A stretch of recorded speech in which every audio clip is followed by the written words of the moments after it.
வணக்கம். நாம் இப்போது திருமணத்தை பற்றி ஆராய்ச்சி பண்ண போகிறோம். இந்த காலகட்டத்தில் பார்த்திங்கன்னா நிறைய பேருக்கு கல்யாணமும் இருக்காங்க. ஆண் மகன்கள் நிறைய பேர் 30, 35, 40 வயசு வரைக்கும் கூட கல்யாணமாக இருக்காங்க. அதே போல் பெண்களுக்கும் அந்த பிரச்சனைகள் இருக்குது. இது நம்ம எப்படி ஆராய்ச்சி பண்ணணும், எப்படி இதை நம்ம சரி பண்ண முடியுமான்னு பார்க்கணும். சரி பண்ண முடியும்னா எங்கெங்கே போய் சரி பண்ணலான்றதையும் நம்ம யோசிக்கணும்.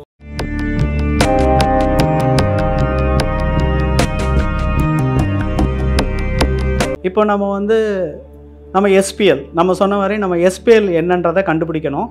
எஸ்பிஎல் என்னன்றதை கண்டுபிடிச்சிட்டு பெண்களுக்கு 8ஆம் இடை நம்ம தீவிரமாக ஆராய்ச்சி பண்ணணும். ஆண்களுக்கு 7ஆம் இடை தீவிரமாக ஆராய்ச்சி பண்ணணும். 8ஆம் வீடு 7ஆம் இடை என்ன தீவிரமாக ஆராய்ச்சி பண்ணுறது அப்படின்னு கேட்டிங்கன்னா, அங்கே என்ன கிரகங்கள் இருக்குது, இல்லைனா அந்த வீட்டோட அதிபதி யாருன்னு பார்த்து அவர் நின்ற நட்சத்திரம் என்ன சொல்லுதுன்னு பார்க்கணும். அதாவது இப்போ நம்ம ஒரு இடத்துக்கு போகிறோம், ரோட்டில் பயணிக்கிறோம். எந்த மாதிரி ரோட்டில் நம்ம பயணிக்கணுன்றதையும் அந்த இடத்துக்கு எப்போ போய் சேருன்றதையும் கணிக்கிறது அந்த ரோடோட தன்மையை பொறுத்தும் வண்டியோட வேகத்தை பொறுத்தும் தான். ஆனால் நம்ம டார்கெட் அங்கே போய் அச்சீவ் பண்ணணும். அதாவது நம்ம திருமணத்தில் போய் தான் முடிக்கணும். அதை எப்படி அந்த திருமணம் நடக்கும்ன்றதை நம்ம ஆராய்ச்சி பண்ணுறதுக்கு தான் அந்த கிரகம் நின்ற நட்சத்திரத்தை நம்ம ஆராய்ச்சி பண்ணணும். அந்த ரோடை ஆராய்ச்சி பண்ணுறது. இப்போ உதாரணத்துக்கு பெண்களுக்கு நான் சொன்ன மாதிரி மாங்கல்ய ஸ்தானம்ன்றது 8ஆவது ஸ்தானம். இந்த மாங்கல்ய ஸ்தானத்தில் ஏதாவது தோஷங்கள் இருந்தால் அந்த தோஷ நிவர்த்தி எப்படி பண்ணணும்னா, நீங்கள் போய் வழிபட வேண்டிய கோயில் ஸ்ரீரங்கம் ரங்கநாதரையும் திருச்செந்தூர் முருகனையும் நீங்கள் போய் வழிபட்டு வந்தீங்கனாலே உங்களுடைய திருமண தோஷங்கள் நிவர்த்தி ஆகும். இதை நான் சொல்கிறது பொது பலன். எல்லா ராசிக்கும், எல்லா நட்சத்திரத்துக்கும், எல்லா லக்னத்துக்கும் இது பொருந்தும். இன்னும் நல்ல துல்லியமான பலன் வேணும்னா நம்ம அந்த எஸ்பிஎல் என்னன்றதை கண்டுபிடிச்சி, அந்த கிரகம் என்ன இருக்குன்றதை கண்டுபிடிச்சி, எந்த கிரகம் அதை நம்மளுக்கு பாதகமாக இருக்குன்றதை பார்த்து அதை எப்படி நம்ம சரி பண்ணலான்றதை ஆராய்ச்சி பண்ணி சரி பண்ணணும். அது மாதிரி ஆண்களுக்கு திருமணத்துக்கு நம்ம 7ஆம் வீட்டை பார்க்கணும். 7ஆம் வீட்டு அவங்களுக்கு திருமணம் நல்லா நடக்கிறதுக்கு அவங்க போக வேண்டிய கோயில் காளஹஸ்தியும் திருத்தணி கோயிலும் போகணும். திருத்தணி முருகனை வழிபட்டாலே அவங்களுடைய தோஷம் எல்லாமே நிவர்த்தி ஆகிடும். அடுத்தது திருமணத்தில் இன்னொரு பிரச்சனை இருக்குது. நம்ம ஊரில் சொல்கிறாங்க இந்த செவ்வாய் தோஷம், அதனால் இது போல் செட் ஆகாது, 2, 6, 8, 10 செவ்வாய் இருந்தால் செவ்வாய் தோஷம் அப்படி இப்படின்னு என்னமோ சொல்கிறாங்க. முதல்ல எஸ்பிஎலுக்கு பார்த்தா 2, 6, 10 செவ்வாய் இருக்கிறதுக்கு வாய்ப்பில்லை. செவ்வாய் இருந்தாலும் அதற்கான நிறைய அதாவது இன்லாஸ் மாதிரி அந்த சட்டத்தில் ஓட்டை இருக்குன்னு சொல்லுவாங்கள்ல, அது மாதிரி இந்த செவ்வாய் தோஷத்துக்கான நிவர்த்திக்கான ஓட்டைகள் நிறைய இருக்குது. செவ்வாய் புதனோட சேர்ந்திருந்தாலோ, செவ்வாய் சுக்கிரனுக்கு 2ஆம் வீட்டில் இருந்தாலோ, செவ்வாய் சனி குருவோட வீட்டில் இருந்தாலோ கண்டிப்பாக செவ்வாய் தோஷமே கிடையாது. இந்த மாதிரி நீங்கள் பார்க்கும்போது செவ்வாய் தோஷம் இருக்கிறதுக்கான வாய்ப்புகள் நிறைய குறைவு. செவ்வாய் அதிகமாக பவர் உள்ள ஒரு ஆள், அதாவது செவ்வாய் தோஷன்றது என்னென்னா அவங்களுடைய ரத்தத்தின் வீரியம் ரொம்ப அதிகமாக இருக்கும். ரத்தத்தின் வீரியம் அதிகமாக இருக்கும்போது அதே வீரியம் உள்ள ஒரு பெண்ணை திருமணம் செய்தால் மட்டுமே அவங்க 2 பேருக்கான வாழ்க்கை ரொம்ப சந்தோஷமாக இருக்கும்.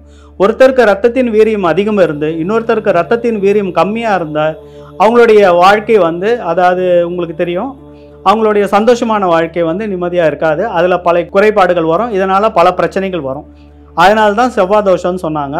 ஆனால் புதன் கூட செவ்வாய் இருக்கும் போது என்ன ஆகுதுன்னா, புதன் பாதரசம்னால அந்த வீரியத்தை கம்மி பண்ணிடும்.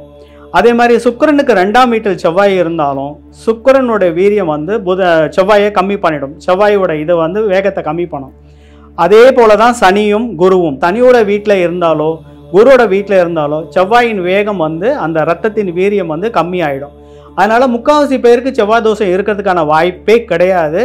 அதனால் தயவுசெய்து இந்த செவ்வாய் தோஷத்தை வச்சு மட்டும் திருமண பொருத்தம் பார்க்காதீங்க. அடுத்தது நம்ம நட்சத்திரத்தை வச்சு தான் திருமண பொருத்தம் பார்க்குறோம். அதாவது தசையின் வளர்ச்சியும் சிறுமூளையின் வளர்ச்சியும், அதாவது புத்தி தசா புத்தின்னு சொல்லுவோம் இல்லையா, தசையின் வளர்ச்சியும் சிறுமூளையின் வளர்ச்சியை வச்சு தான் நாம் பொருத்தம் பார்க்குறோம். இந்த பொருத்தம் மட்டும் பத்தாது, கட்டங்களின் பொருத்தங்களையும் பார்க்கணும். அதாவது எஸ்பிஎல் 2 பேரோட எஸ்பிஎல் பிளானட்டும், அதாவது 2 பேரோட எஸ்பிஎல் கிரகமும் நட்பாக இருக்கணும். அது ஒன்றுக்கு ஒன்று நல்ல இடத்துல இருக்கணும். இதையும் நம்ம ஆராய்ச்சி பண்ணணும். இதுதான் முக்கியமான ஆராய்ச்சி. தசையின் வளர்ச்சியும் சிறுமூளையின் வளர்ச்சி மட்டும் பார்த்தா போதாது. இந்த காலத்தில் அது தேவையும் இருக்கிற மாதிரி தெரியல எனக்கு. அதனால் அதை நீங்கள் ஒரு கேட்வே மாதிரி வச்சுக்கலாம். நீங்கள் உள்ளே நுழையிறதுக்கு சந்திரனோட நட்சத்திர பொருத்தத்தை நீங்கள் பாருங்கள். பொதுவான பொருத்தங்கள் நிறைய பேருக்கு இப்போ எல்லார் வீட்லேயும் எல்லாருக்குமே ஜோசியம் தெரியுது. அது மாதிரி நீங்கள் பார்த்துக்கலாம். ஆனால் நீங்கள் பார்க்க வேண்டிய முக்கியமான பொருத்தம் என்னென்னா லக்ன பொருத்தம், அதாவது எஸ்பிஎல் பொருத்தம். ரகசிய லக்னம் பொருத்தம் தான் ரொம்ப ரொம்ப முக்கியம். இது வந்து ஒரு 60லேருந்து 70% இருந்தாலே போதும், அவங்களுக்கு திருமணம் செய்து வைக்கலாம். ஏன்னா 100% பொருத்தம் வந்து யாருக்கும் இருக்கிறதுக்கான வாய்ப்பே இப்போ கிடையாது. அதனால் 60லேருந்து 70% பொருத்தம் இருந்தாலே திருமணம் செய்து வைக்கலாம், அவங்களுக்கு வாழ்க்கை நல்லபடியாக அமையும். அதனால் இந்த திருமண பொருத்தத்தை நான் சொன்ன மாதிரி எஸ்பிஎல் வச்சு நீங்கள் ஆராய்ச்சி பண்ணி கரெக்டாக 2 பேரையும் மேட்ச் பண்ணிங்கன்னா 60லேருந்து 70% தான் மேட்ச் ஆகும். 100% கண்டிப்பாக மேட்ச் ஆகாது. அதனால் நீங்கள் 100%க்கான முயற்சியெல்லாம் எடுக்காதீங்க, 60லேருந்து 70% பண்ணுங்கள். திருமணம் முடிக்கிறதுக்கு முன்னாடி பெண்கள் ஸ்ரீரங்கம் கோயிலுக்கும் திருச்செந்தூர் கோயிலுக்கும் போயிட்டு வர்றது சால சிறந்தது. ஆண்கள் நான் சொன்ன மாதிரி அவங்க திருத்தணிக்கு போயிட்டு வர்றது ரொம்ப ரொம்ப சிறப்பு.